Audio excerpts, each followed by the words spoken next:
Ուրբաթ ջան, դու այս երկիրը սիրում ես։ Սիրում ես դու մեր երկիրը, թե ինչ տարբերություն։ Ես չեմ կարող ասել, որ ես սիրում եմ իմ երկիրը։ Պարզ է, էլի, Պետրոսյան, պարզ է։ Իսկ ո՞նց անենք, էլի, որ թողնենք, որ մենք սիրենք մեր երկիրը։ Ինչ կարելի անել դրա համար։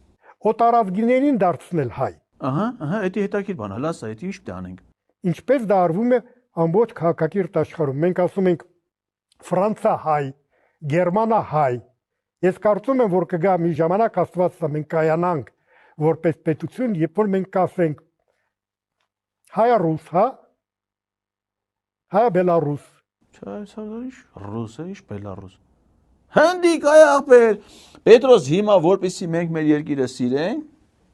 պիտի Հայաստան եկած հնդիկներին, պակիստանցիներին դարձնենք հայ։